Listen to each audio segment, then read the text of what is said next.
Shalom Bapak Ibu Saudara-saudari yang dikasihi Tuhan kita Yesus Kristus. Kembali lagi kita berjumpa dalam renungan harian Resort GKM Pulang Pisau dengan saya Pendeta Nikutut Pita Sitari.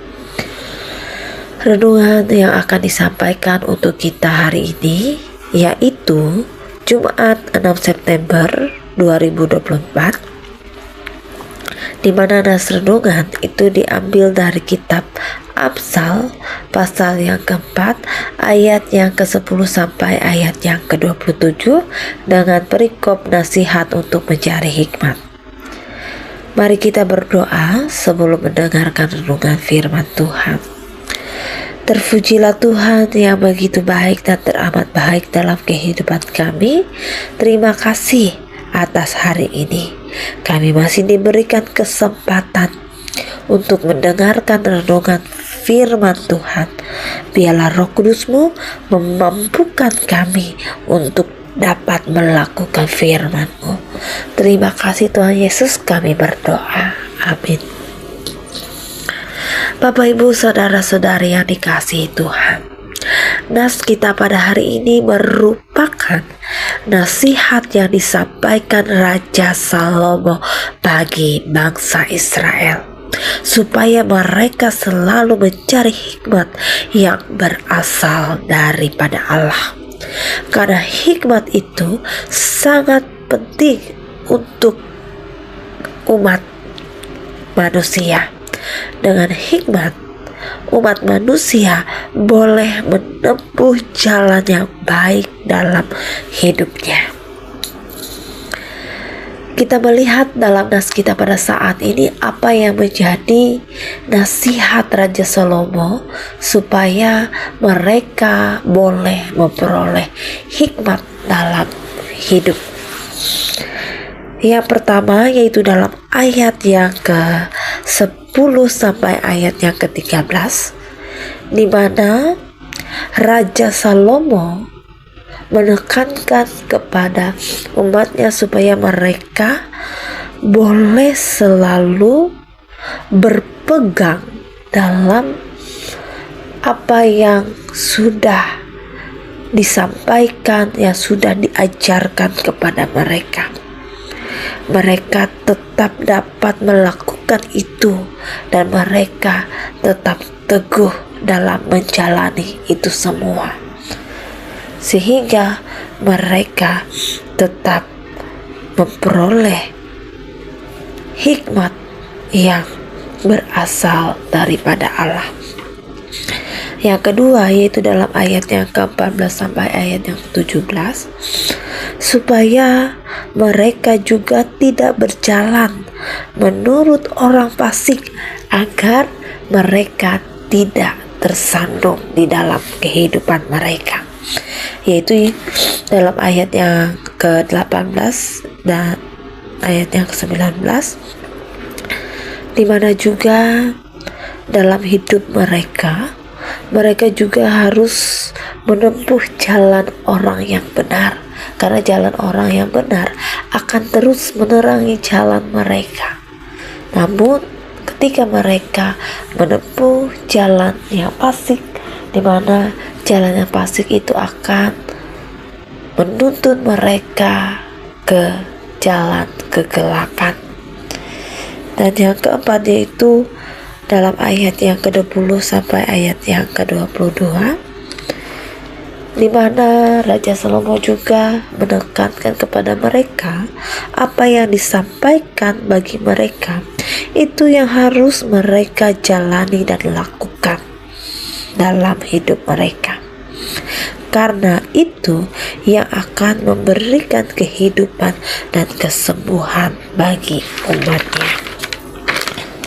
Yang kelima dalam ayat yang ke-23 sampai ayat yang ke-27, yaitu supaya mereka bisa menjaga hati, karena ketika mereka menjaga hati, karena disitulah terpancar kehidupan, dan mereka boleh membuang mulut mereka yang serong, tetap memandang terus ke depan, menempuh jalan yang rata jangan menyimpang ke kanan ke kiri, sehingga mereka tetap berjalan di dalam kebenaran dan mereka boleh menjauhi jalan yang jahat di dalam kehidupan mereka.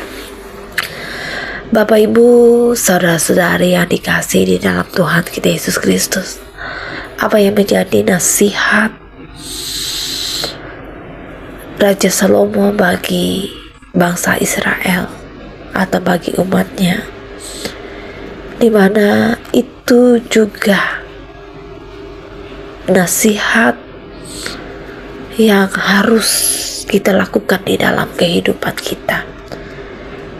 Nasihat yang boleh selalu menuntun kehidupan kita supaya kita juga selalu mencari hikmat yang berasal daripada Allah, yaitu seperti yang Raja Salomo katakan kepada umatnya, yaitu supaya dalam kehidupan mereka tetap melangkah di dalam kebenaran Tuhan, tetap menjaga apa yang menjadi kehendak Tuhan, perkataan Tuhan di dalam kehidupan mereka, menjauhi diri dari orang-orang yang fasik, menjauhi diri dari orang-orang yang berbuat jahat, dan terus melangkah di dalam kebenaran Tuhan.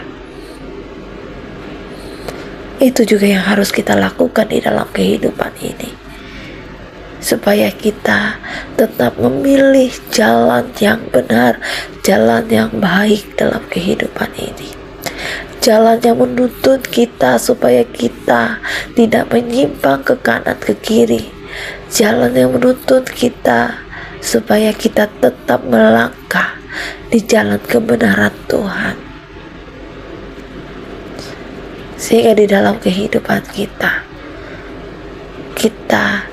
tetap menjaga hikmat yang berasal daripada Tuhan, hikmat yang dapat membawa kita ke dalam kebaikan, membawa kita sehingga kita boleh selalu memperoleh berkat, kita boleh selalu diberikan kesehatan, kita selalu diberikan di mana kita selalu diberikan kekuatan yang berasal daripada Tuhan. Oleh karena itu, Bapak, Ibu, saudara-saudari yang dikasihi di dalam Tuhan kita Yesus Kristus, maka di dalam kehidupan kita tetap selalu mencari hikmat Tuhan, sehingga hikmat Tuhan itu selalu menuntut kita di jalan kebenaran. Tuhan Yesus memberkati kita dengan firman-Nya. Amin. Mari kita berdoa. Bapa Surgawi, Bapa yang baik, terima kasih Tuhan atas renungan harian yang boleh diperdengarkan bagi kami. Terima kasih juga Tuhan, di mana kami boleh diberikan kesempatan untuk mendengarkan renungan harian pada hari ini. Biarlah Tuhan selalu memampukan kami boleh menjalani apa yang Tuhan kehendaki di dalam kehidupan kami. Kami selalu melakukan apa yang baik di mata Tuhan. Pada saat ini Tuhan, dengan kerendahan hati kami bersama pendengar setia renungan harian Resort GK Pulang Pisau, kami ingin menaikkan doa kami khususnya bagi jemaat GKI Yerusalem Teheta. Tuhan memberkati jemaat GKI Yerusalem Teheta di dalam kehidupan mereka. Apa yang mereka lakukan, biarlah Tuhan berkati. Pekerjaan mereka, usaha mereka, Tuhan berkati. Tuhan juga melindungi, menjaga mereka, sehingga mereka menjalani kehidupan mereka dengan hikmat yang berasal daripada Tuhan. Tuhan juga menolong, memampukan mereka dalam melewati di setiap pergumulan hidup mereka. Di dalam apa yang mereka hadapi, Tuhan yang menjadi sumber penolong di dalam kehidupan mereka. Begitu juga Tuhan, apa yang menjadi pengharapan mereka di jemaat GKI Yerusalem Teheta, bila pengharapan itu boleh terjadi sesuai dengan kehendak Tuhan saja. Begitu juga Engkau berkati pelayan Tuhan di Jemaat GKE Yerusalem Teheta, Pendeta Paskalin bersama penatua diakon di Jemaat GKE Yerusalem Teheta. Tuhan Yesus menolong memampukan mereka sehingga mereka boleh menjalani tugas yang dipercayakan bagi mereka untuk melayani Tuhan, sehingga mereka boleh bersatu hati, saling topang menopang, sehingga nama Tuhan dipuji dan dipermuliakan. Inilah kami Tuhan, hanya di dalam nama Yesus Kristus kami berdoa dan mengucap syukur. Amin. We love GKE.